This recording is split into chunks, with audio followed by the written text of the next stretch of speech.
Hello. I'm going to give it just a second to see if anyone's going to join us. This is our first time to go live. I'm Susan at Fairfax Surrogacy. Welcome to our channel. I'll give it a few seconds. Let's see. I hope that everybody can hear me okay.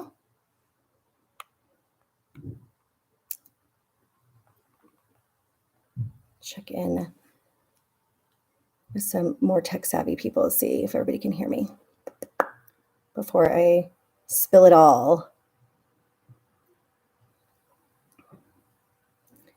I think that it's working okay.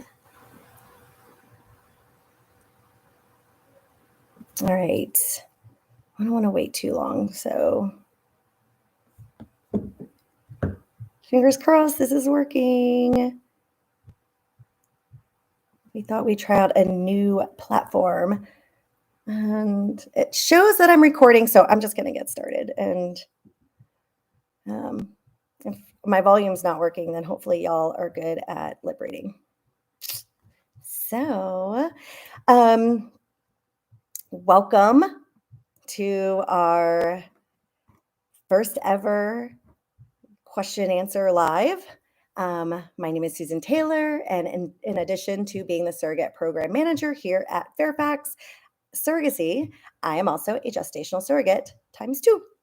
So I wanted to do a little series on why I chose surrogacy and about my own journeys, things that I would have changed, things I loved, what to consider if you're thinking about becoming a surrogate, and then just some frequently asked questions of the top questions I have been asked over the years while helping grow families. So over the next several weeks, I will go live every week and discuss what it is to be a surrogate and give our viewers and all y'all a chance to ask us anything. Just a little more background about me. I'm married and I have 4 children.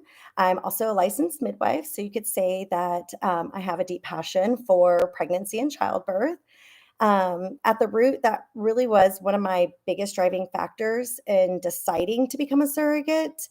I'm comfortable with pregnancy and birth and the risk that are associated with both of those. But more than that, what's at the heart of my passion for surrogacy is so much more, and I'm going to share that with you. So surrogacy, I kind of always know about surrogacy. I feel like I had heard the word before. I probably didn't really associate it with what I know about surrogacy today. I kind of knew about it more in like the Lifetime movie special way, where, nothing is normal, it's all drama. That is not actually gestational surrogacy and not a true representation of what surrogacy is today, or probably what surrogacy ever really was. So I'd say, though, that while knowing about surrogacy or mildly knowing kind of about surrogacy, and then of course as I became a midwife, learning more about that during my education and apprenticeship, it wasn't until I had my 4th son, I'd say, that I really started thinking about becoming a surrogate. So I had my 4th son at home with my family and my midwives, and it was another fantastic, pregnancy and delivery. And I loved every minute of it. And also, I knew that after he was born, that my family was complete. We always planned for 4 children. It was kind of just like a unspoken word, I guess, between my husband and I. I'm actually not even sure that we ever really discussed how many we'd have, but I know that the day he was born, that I felt like I was done growing my family, and I know my husband felt that way. But then over the next few months, I started feeling like I wasn't done. Like I wasn't done growing babies. It wasn't that I really like wanted to be pregnant again or wanted to give birth again, but like kind of I did. I felt like I needed to. It's hard to explain, but anyways, there was just this nagging feeling, and so we kept talking about a 5th child, and we kept saying, no way, we're done. 4 babies was enough for us. So it just left me in this really peculiar place. And I wasn't really sure what was going to happen or where we were going to go, what all of it meant, until my youngest son, was probably 6 or 8 months old. I'm sitting on the couch in my living room watching one of my favorite reality shows. And if anybody is on here that knows me, they know reality TV is my guilty pleasure. So you can have to take a guess at which of the reality shows I was watching. But, anyways, in this reality show, and keep in mind, this was probably, gosh, 9 to 10 years ago. And so in the show, if before this day even happened, when this all came to fruition, this couple had been trying to have a baby. And then they were unsuccessful and they had a lot of losses. So then they started trying to have a baby through IVF. And again, were unsuccessful. And then she was diagnosed with breast cancer. And a part of the conversation for her treatment plan was that she should freeze her eggs, and that there was a strong likelihood that she would never be able to carry her own baby, and have a pregnancy in that way. And so that, I would say, was really when my heart really started opening for surrogacy, though I still did not know that it was surrogacy that my heart was so open to, and wanting, or had this desire for. But fast forward to that episode where I was sitting there with my son, and they started talking about using a surrogate to grow their family. And that was the moment that surrogacy was placed on my heart. That was the moment that I was like, that's what I'm supposed to be doing. That's what I've been thinking I needed to be doing. That's what was always there. I just didn't know it was there. So I watched all the next weeks and months of the episodes, where they were matching with their surrogate, and to know their surrogate, and going to appointments, and then of course the birth.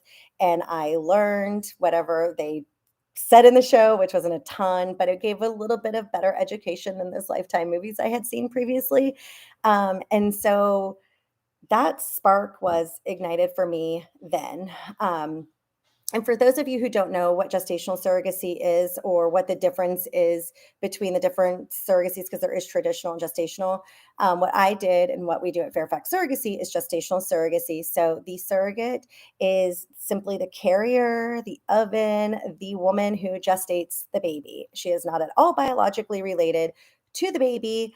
The intended parents, or an egg or sperm donor, are the ones who are biologically related to the baby. And then, of course, the intended parents are legally, morally, ethically, the baby's parents. So that's when I really was like, this is what I want to be doing. And I just started to research and research. And I read tons of agency websites, and I joined every Facebook group that I could find about surrogacy. And I just learned. One of the first things I found out was that I could not become a surrogate until I was done breastfeeding my son. And so he was not even a year, and my other children had breastfed close to their second birthday, if not till and beyond. So I knew I had time, and it was just going to give me time to research and just learn, and think about this, and talk to my family, my husband, and just kind of make a plan. Um, though I will say, even though it gave me plenty of time and I did do a ton of research, I was still woefully underprepared when it came time for my first journey. So when that time came, and I was just about done breastfeeding, and I knew it was time to like start working for intended parents, and just kind of taking those first steps, I I decided to go independent instead of with the agency, because I thought that I could not have a home birth, which is how I birth my babies. It's what I do for a living. And so I thought I couldn't have my babies at home if I went through an agency. And so I decided I was going to find intended parents on my own. I was going to do this totally independent my very first time. And I did. Um, and what I know now is that I was kind of right and kind of wrong. So the agencies that I did talk to did say I could not have a home birth.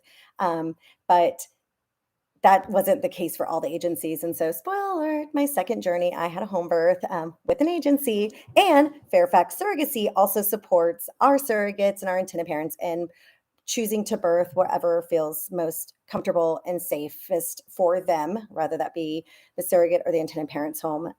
That choice is not up to us. So there are agencies, and I would say probably it's becoming more popular, for lack of a better word, familiarized, normalized, to have a home birth or an out of hospital birth. So that's really awesome. So, anyways, so my first journey, I did an independent journey. So next week, I'm going to talk more about my journeys in depth, but I just really want to focus on why I became a journey this, or why I became a surrogate, and just kind of focus on that for this episode. So, one, surrogacy really chose me. Watching that show and that a real life couple, that couple go through the years of loss and infertility, and then the cancer diagnosis, and then being told they weren't going to be able to carry a baby of their own, and needing to use a third party and a surrogate and a doctor and clinics and medications and all of this to have a biological baby. It just felt like there was really no other option for me than to help grow another family. Um, Two, I like being pregnant. I like giving birth. I know that sounds crazy to some people. And as a midwife, I have some clients who feel the exact same way. And actually, I have a lot of clients who are surrogates, or who are clients become surrogates, or are surrogates and become clients. And then I have other clients who think I'm bananas. And so I have pretty easy pregnancies, thankfully, and deliveries. I don't think it's anything that I do different or right. I just kind of lucked out in that department, and so I figured I can. So why not? Um, Three, I had a ton of support from my family, my husband, my friends. I wouldn't say my children; they were kind of young, super accepting and gracious, of course, because they were children and they're just innocent and loving, of course. Um, but just from all the people around me that would have to be my support system, um, as I started just telling more and more people about my desires to do this, and of course, I talked to a lot of people for that year and a half while I was looking into it. I just realized that there wasn't even a single person around me that was negative. Everybody thought it was amazing and wanted to support me and be a part of it in any way they could. So, um, you definitely need the support. So that was really, really important to me. Four, I was done growing my own family. I had four children. I felt like our family was complete, but I knew I was still young and I was healthy enough to grow another baby or two. Um, Five, after researching, I found out that I actually met all the criteria to be a surrogate, and I was actually a great candidate. I had a healthy BMI, I was in my mid 30s, I had a ton of support. We were financially stable, I had healthy pregnancies and deliveries. And something that I didn't even ever know was a thing was that I live in a surrogate friendly state, and not every state is surrogate friendly. So um, that was really important to learn, and thankful that I live in Texas as one of the most surrogate friendly states. And then six, I learned that women were compensated for doing this. It wasn't actually something I had any idea until I started researching it. I guess, looking back, obviously it makes sense, but it wasn't it wasn't a driving factor, it just wasn't something I thought about. I just didn't know that that was a thing. Um, but anyways, the more I thought about it, the more I thought of, I can do this something for somebody else in this really big way, and the compensation in return is going to help my family, and I can do something really big for my family. Also, like, help put a down payment on our dream home, or take my kids on a really fantastic vacation, or we put money aside for their college funds, and so it just felt like a win-win. And so yeah, I figured, why not? Um, those were my reasons for doing it. Everybody has their own reasons. And of course, I support everyone. I get to work with surrogates every single day, and it's incredible. And I love it. And I love educating surrogates and sharing my story, and hearing why everybody has decided, because everybody has a different reason. Some had their own infertility struggles and then were able to become pregnant and they want to give back. Some people have a sister who was, had infertility issues, or some people feel really strongly about helping a same-sex couple have a biological child. And so there's just so many different reasons why someone chooses to become a surrogate. And I just think every one of them is incredible. And even if it's because that money can pay for my schooling, and so I can provide a better life for my kids, or I can put that down payment on that house, whatever it is, no matter what, it's incredible that, anybody is even thinking about it. And I will say I have zero regrets from I did two journeys from both, either of them. I have no regrets. They were totally different. I love them both. They were both life-changing experiences, and I am so happy that I got to be a part of growing and birthing two adorable humans who are just turned 7 and going to be 5 in May, two little boys. And I'm really grateful that I was able to do that, and to give back in that sort of way, and that my children were able to be a part of it and learn about how others struggle and how we can help. And so it was it was a pretty incredible thing to get to be able to do. I thought about another journey a